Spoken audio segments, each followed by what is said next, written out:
Hello, hello. Welcome to the Squirrel Circus podcast. I'm the Rainbow Squirrel, and today I'm joined by my co-host, Andy the Moss Guardian.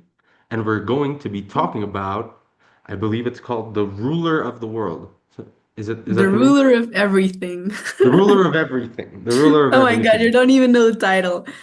Uh, I swear I watched it. I swear I watched it. I didn't understand it, but I watched it. Uh, Okay, so it's a song by Tally Hall. And do you know Tally Hall? no idea. No? No idea. I'm coming I into think you this would like them. I think blind. you would like them. They're like very, I don't know. They're like very this indie band that makes kind of it reminds me a lot of like creepy pasta monsters. Do you know what I'm talking about? Like these very Yeah. horrible creatures that land on the internet. They remind me of that. And their music is very ex like talks about philosophy in deep philosophical context, Concepts. philosophical concepts. There you go, brain fart. Okay. And this song is called Ruler of Everything. And what I sent you, Rainbow Squirrel, was the music video of it in YouTube, which is like another story apart, I think. Like the whole music video is like crazy and it's another narration. Yeah, I think I probably have more to say about the music video than the actual song. Awesome. That is perfect. That is perfect because I watched the music video a long time ago. Like what I listen to mostly is the song on Spotify. But yeah, so you can give us the music video kind of commentary and I can talk about the song if that's good. Okay. I So mean, what was what your first I impression? well, at first I didn't understand anything. I was like, what is going on? There's these weird people and they have these weird shapes and they're vaguely humanoid and now they're crawling around in all of these spaces and they're making stuff out of clay. Very, very strange, very strange. But after some thinking, I thought, okay, maybe this is a visual representation of how humans shape the universe to be more human. And the universe, or rather, humans came to be and emerged as they are to reflect the way the universe already is. It's interesting. I mean, it's not what the lyrics say, but that's a very, very cool interpretation of the video. What I like after analyzing and after like watching analysis done over the lyrics and stuff, once I understood the lyrics, watching the video again, it takes you to a complete different route. So yeah, let me give a bit of context first. I love to give context, you know. Ruler of Everything is from the album from Tally Hall, Marvin's Marvelous Mechanical Museum, published in 2005.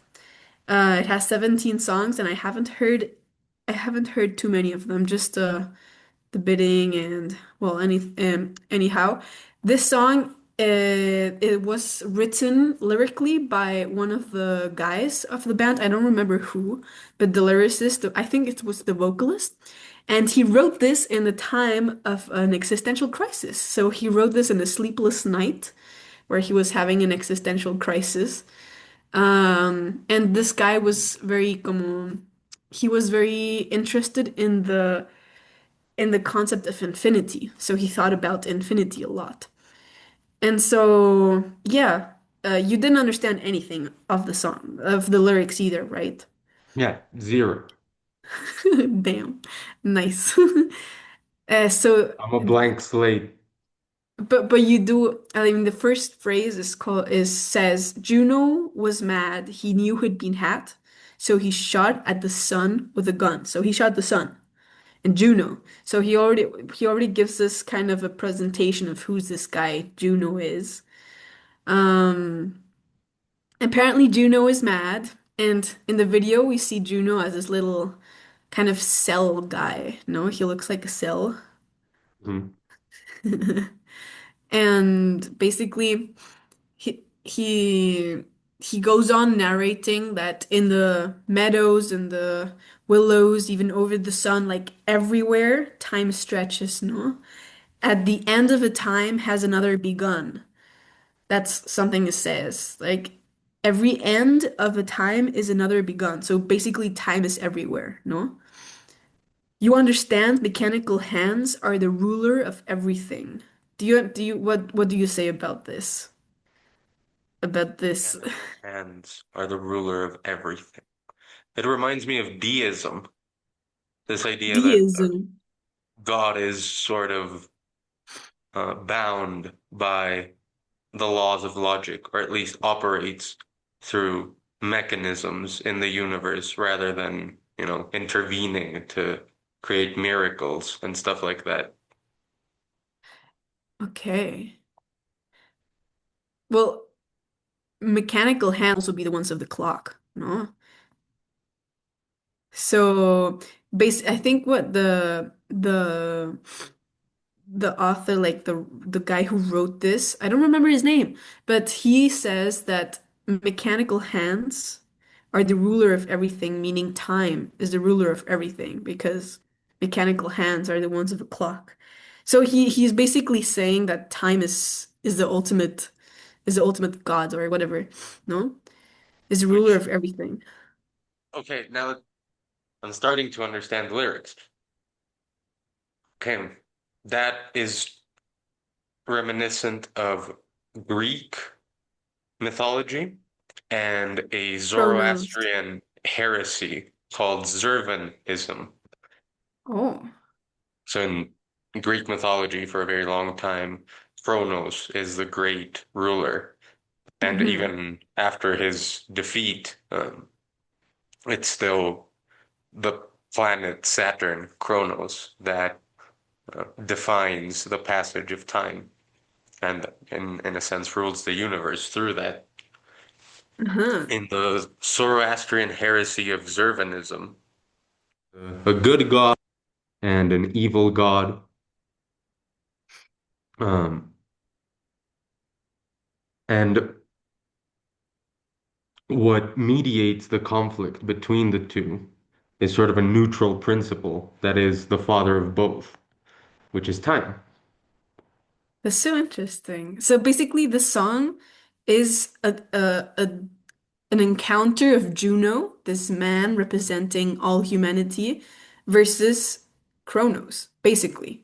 This song describes this encounter. And the first thing that Juno says when encountering this concept of time is, do you like how I dance? I've got zirconium pants. Do you like how I dance? I've got zirconium pants. Right, there's a conversation going on. I don't know if you noticed, but at the end of the first chorus, at the beginning of the second verse, it's a conversation between a higher pitched voice and like a monster kind of voice, and that's Juno and time. And so Juno says, "Do you like how I dance? I got zirconium pants." So like, who wears zirconium pants? Like, why not get the real thing that is diamond? No, it says zirconium. Do you know what zirconium is? I I didn't do know that. not. Please enlighten. Zirconium is like what they use to make fake diamonds. So basically, he's showing off, like he's looking for approval on versus Cronus, no? Do you like how he dance? I got zirconium pants, no? And then Kronos like replies, consequential enough to slip you into a trance. Basically, yeah. Like it matters enough, like it's as meaningful as it can like distract you, right? From the reality, no? So basically, yeah, just keep on dancing and don't question anything, no? And then Juno says like, "Do you like how I talk? Do you like how I walk? Do you like how I talk?" So basically he's getting self-conscious, right? I mean, and then the no. Do you like how my face disintegrates into chalk? Basically, he has like a Juno has a whole existential crisis with with the time of concept of time at the other end of the conversation, and he basically just goes on saying, I have a wonderful wife, I have a powerful job, she criticizes me for being egocentric. And then Kronos just completely being like, dude, you're worth nothing. Like, wake up, you're shallow. You practice your mannerisms into the wall.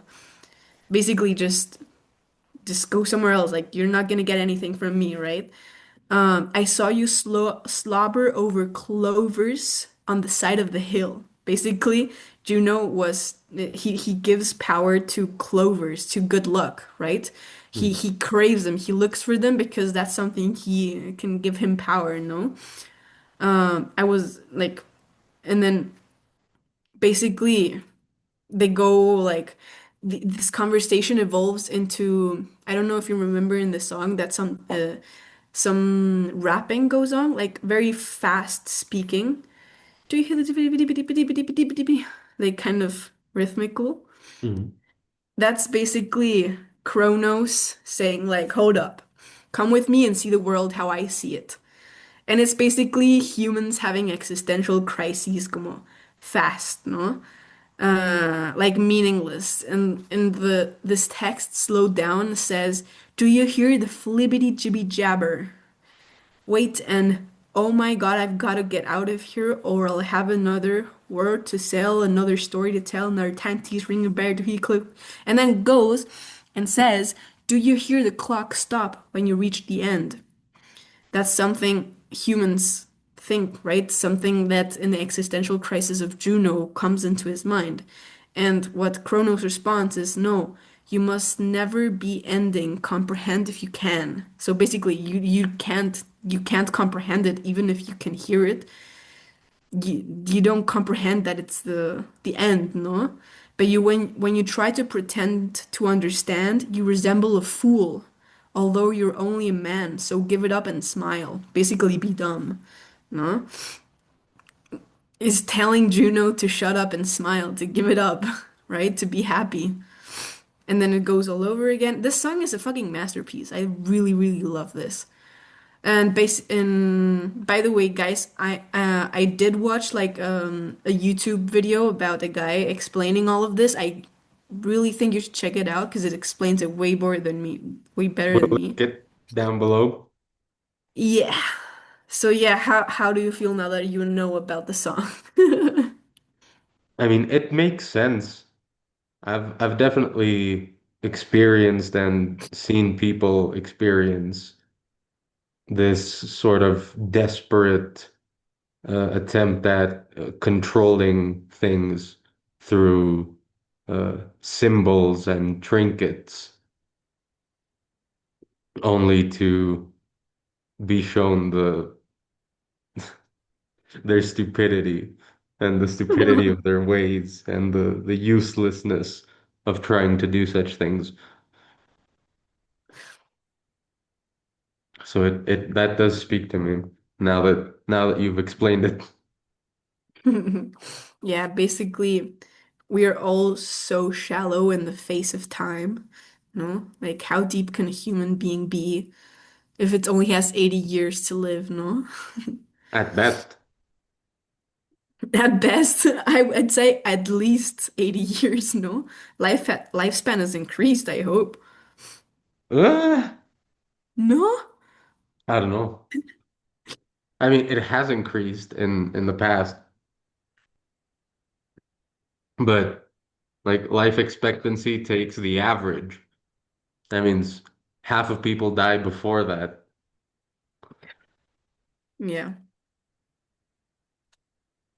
true. So yeah, what else can I say about the song? I love it. I love this song. And it's a loop song. So basically, if you loop the song, it starts the way it ends. So it's never ending, the song, basically. If you see the video also, it kind of zooms in at the beginning and then it zooms out at the end. And then if you loop that, it just keeps going, which is amazing. And also the first verse, like Juno was mad, he knew he was being had, so we shot at the sun with a gun. That refers to like everything that has gone through, Juno is mad after time showed him that he's like dumb and shallow and he should just give it up and smile, no? And that's why Juno is mad and he shut at the sun. And that's why everything starts over again, you know what I mean? It's amazing. It's an Ouroboros, a Nietzschean eternal recurrence. Big words. Yes. Explain. In the absence of genuine understanding, always go for big words.